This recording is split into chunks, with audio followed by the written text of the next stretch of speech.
Assalamualaikum warahmatullahi wabarakatuh. Di sini saya akan menjelaskan mengenai masuknya Islam di Nusantara. Jadi, sejak zaman prasejarah, penduduk kepulauan Indonesia dikenal sebagai pelayar-pelayar yang sanggup mengarungi lautan lepas.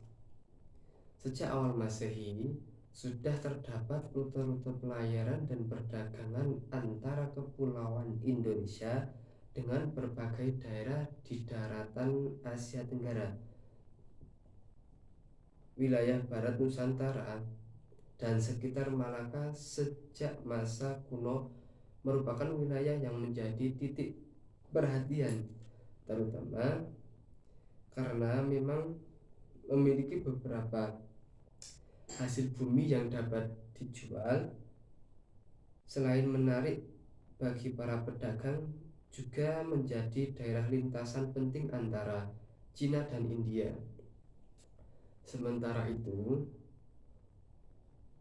hasil tumbuhan seperti pala, cengkeh yang berasal dari Maluku itu dipasarkan di Jawa dan daerah kepulauan Sumatera, dan kemudian dijual kepada para pedagang asing.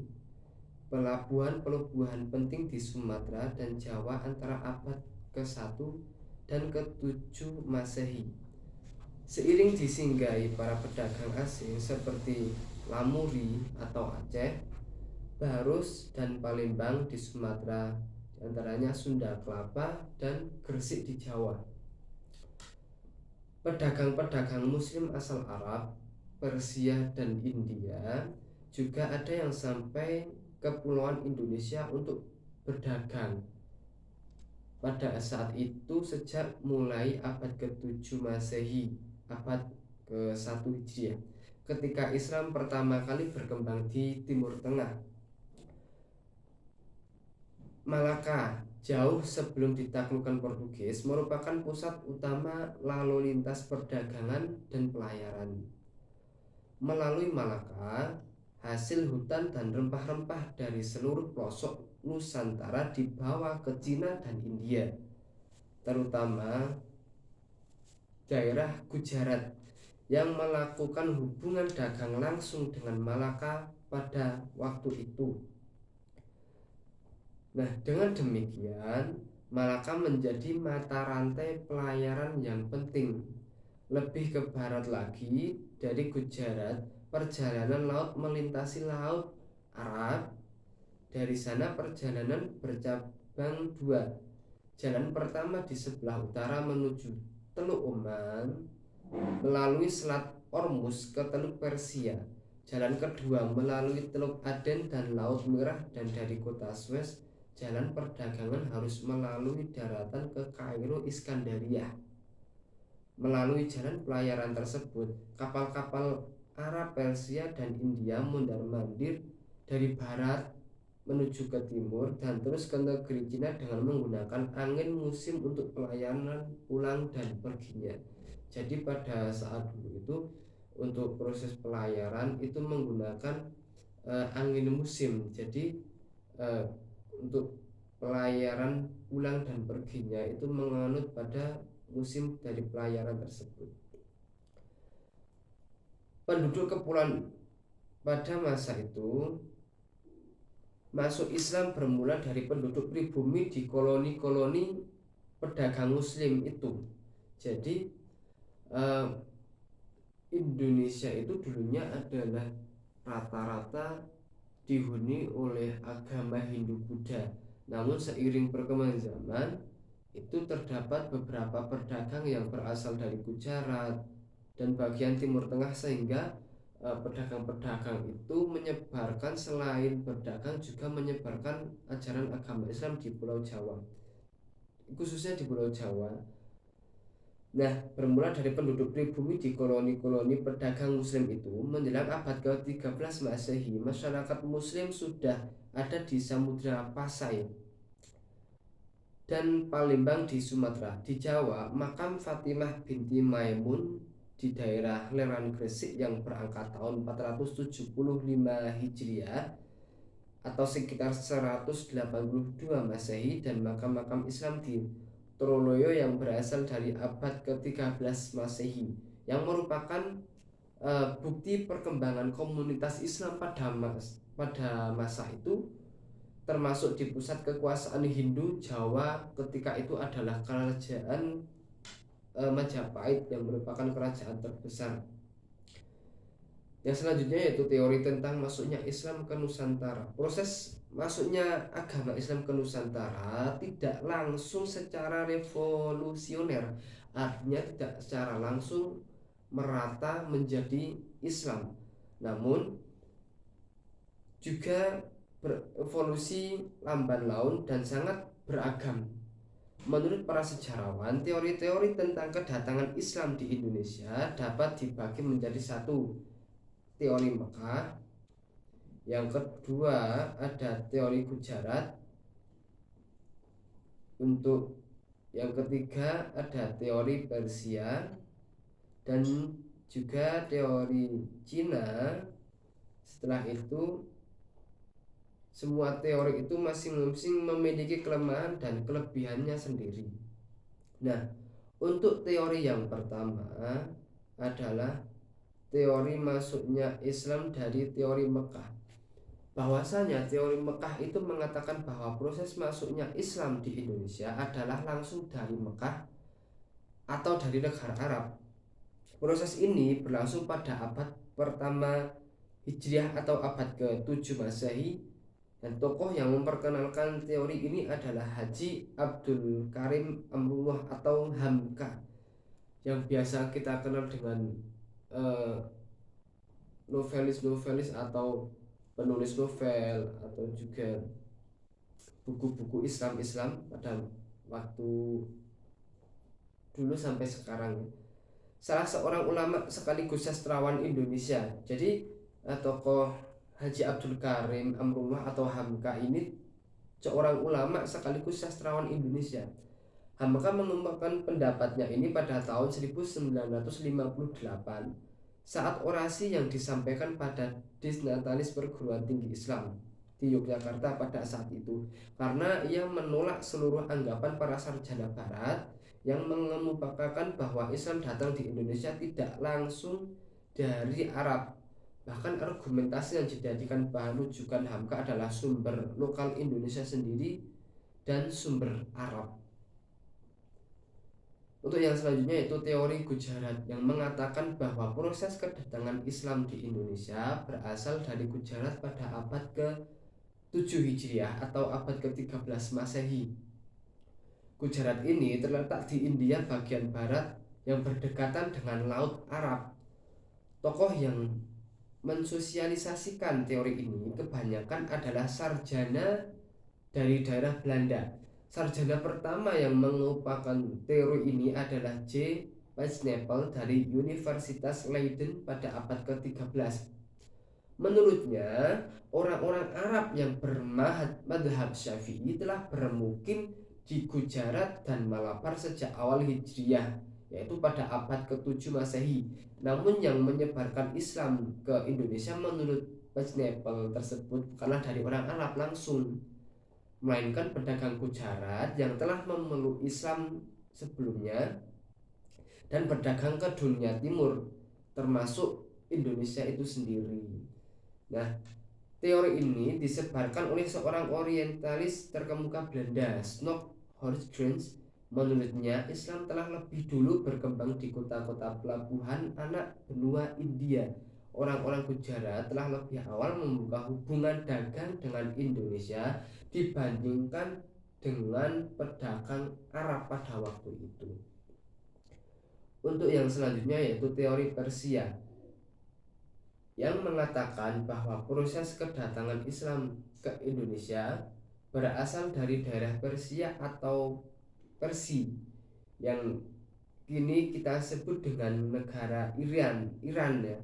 Pencetus dari teori ini adalah Husin Joyodiningrat, sejarawan asal Banten. Dalam memberikan argumentasinya, Husin lebih menitik beratkan analisisnya pada kesamaan budaya dan juga tradisi yang berkembang antara masyarakat Parsi dan juga Indonesia.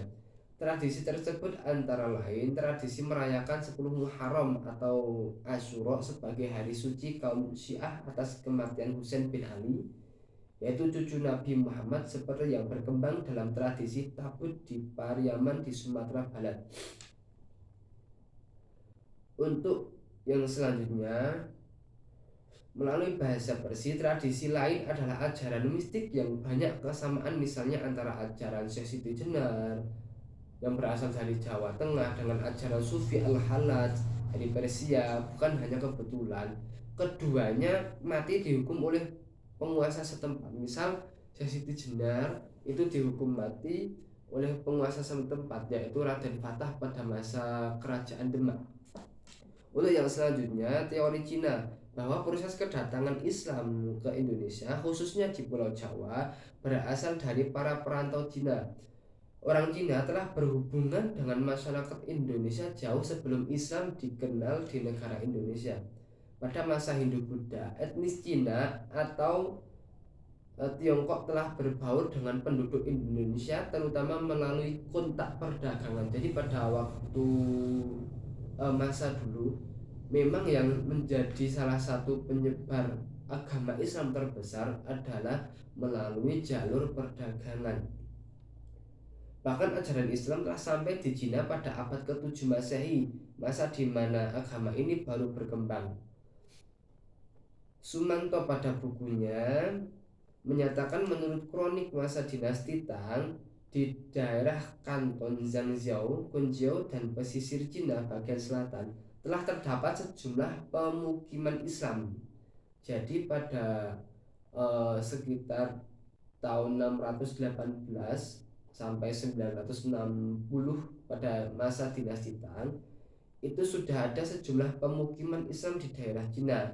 Nah, menurut sejumlah sumber lokal ditulis bahwa raja Islam pertama di Jawa, yaitu Raden Patah dari Bintoro Demak, dia merupakan keturunan Cina. Nah, jadi Raden Patah kerajaan Demak, Raja Demak pertama, dia merupakan keturunan dari Cina. Ibunya disebutkan berasal dari Champa, yaitu Cina bagian selatan yang sekarang termasuk daerah Vietnam.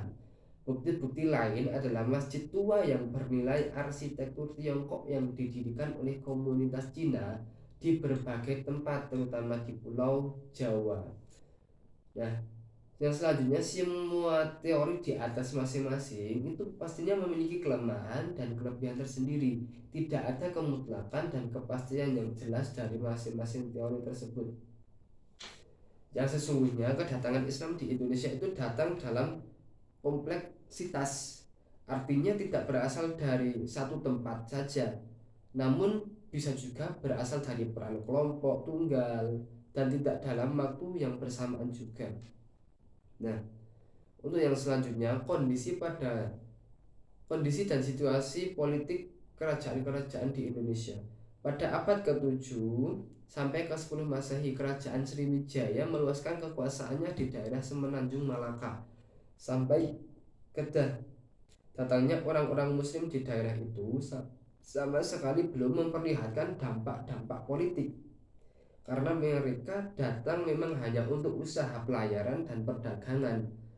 Keterlibatan orang-orang Islam dalam bidang politik baru terlihat pada abad ke-9 Masehi. Mereka terlibat dalam pemberontakan petani-petani Cina terhadap kekuasaan Tiang pada masa pemerintahan Kaisar Hitsung pada tahun 878 sampai 889 Masehi. Akibat pemberontakan itu, kaum muslimin banyak yang dibunuh, sebagian lainnya lari ke Kedah. Wilayah yang masuk kekuasaan Sriwijaya pada waktu itu memang melindungi orang-orang muslim di wilayah kekuasaannya.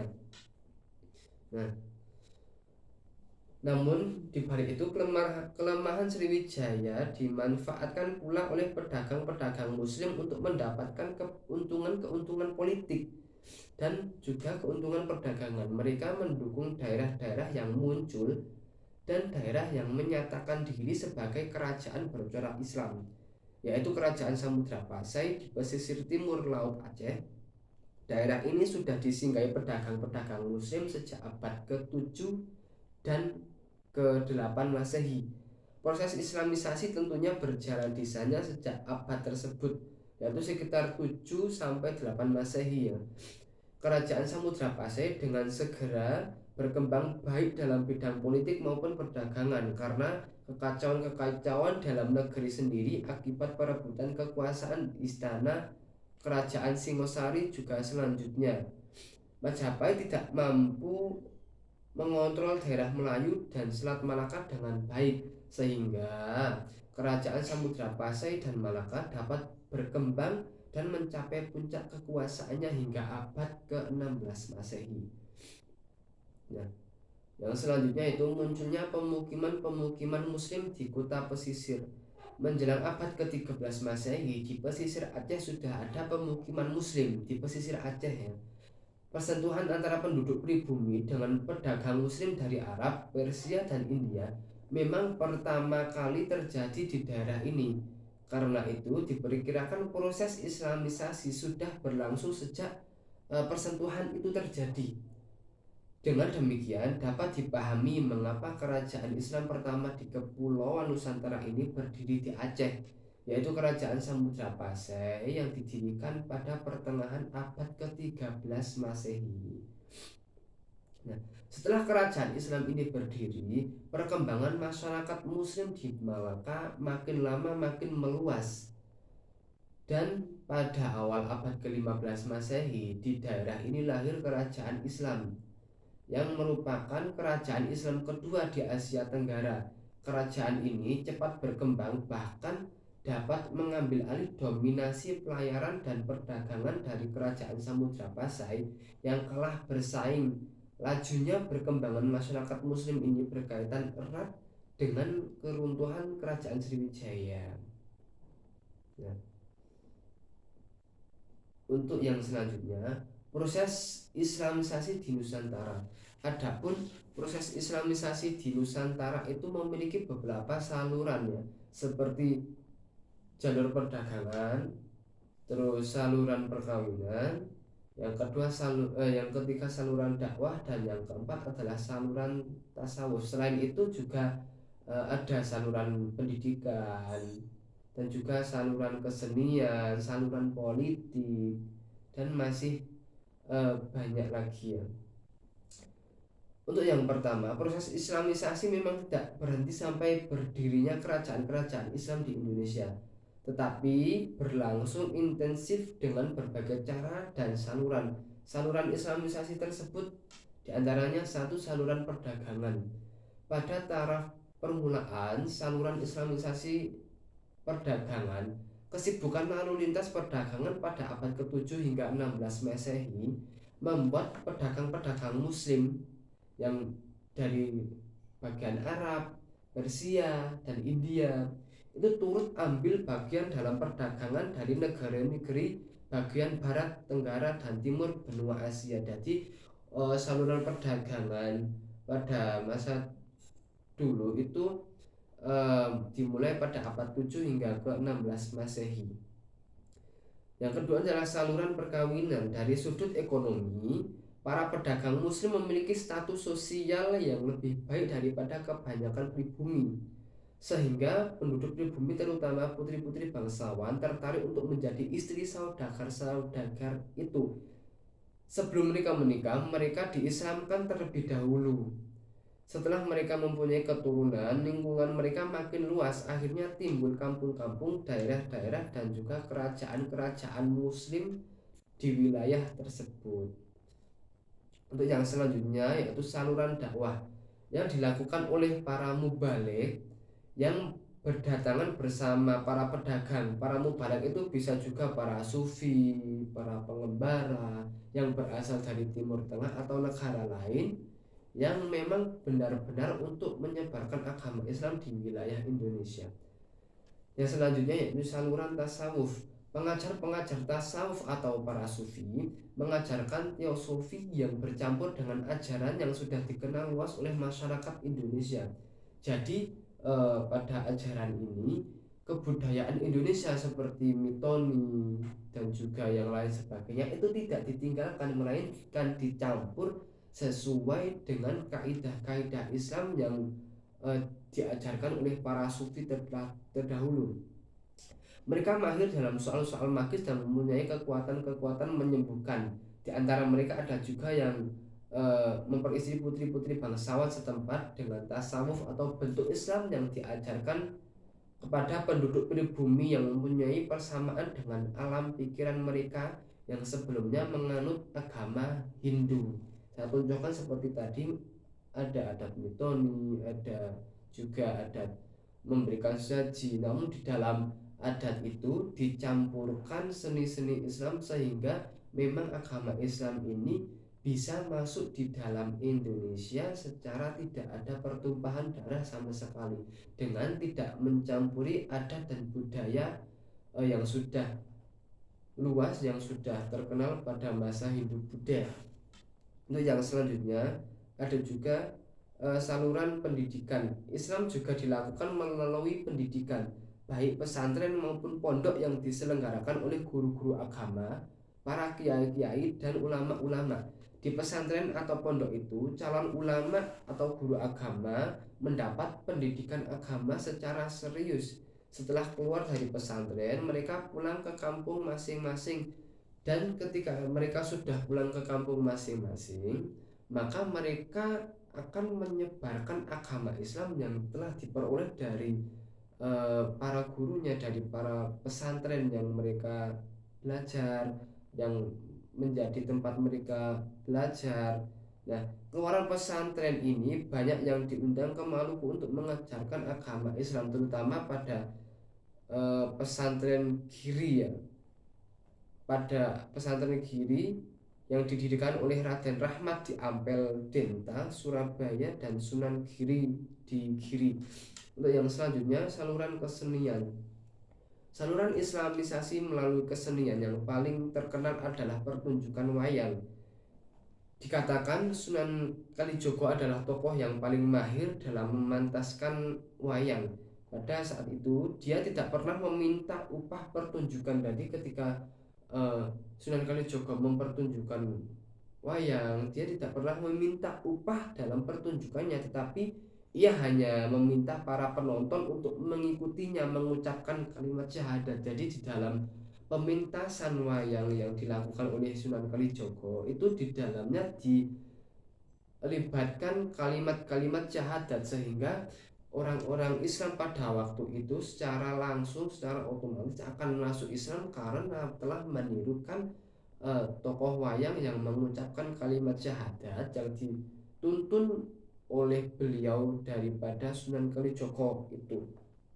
Kesenian-kesenian lain juga dijadikan alat islamisasi seperti hanya sastra, hikayat, babat, dan sebagainya. Seni bangunan dan juga seni ukir pada waktu itu juga menjadi saluran proses penyebaran Islam di tanah Jawa. Yang selanjutnya adalah saluran politik. Di Maluku dan Sulawesi Selatan kebanyakan rakyat masuk Islam setelah rajanya masuk Islam terlebih dahulu. Jadi pada waktu itu di wilayah Maluku, ketika rajanya masuk Islam, maka seluruh penduduk akan ikut masuk Islam juga. Pengaruh politik raja sangat berpengaruh tersebarnya Islam di daerah Maluku ini. Di samping itu, baik di Sumatera dan Jawa maupun di Indonesia bagian timur, demi kepentingan politik, kerajaan-kerajaan Islam memerangi kerajaan-kerajaan non-Islam. Jadi kerajaan Islam itu memerangi kerajaan non-Islam. Kemenangan kerajaan Islam secara politik banyak menarik penduduk kerajaan bukan Islam, sehingga orang-orang yang sebelumnya beragama Hindu Buddha itu karena memang sudah dikalahkan oleh kerajaan Islam, mau tidak mau akhirnya dia akan masuk dan mengikuti ajaran agama Islam yang dianutnya. Nah, demikian materi yang disampaikan. Atas lebih dan kurangnya saya minta maaf yang sebesar-besarnya. Wassalamualaikum warahmatullahi wabarakatuh.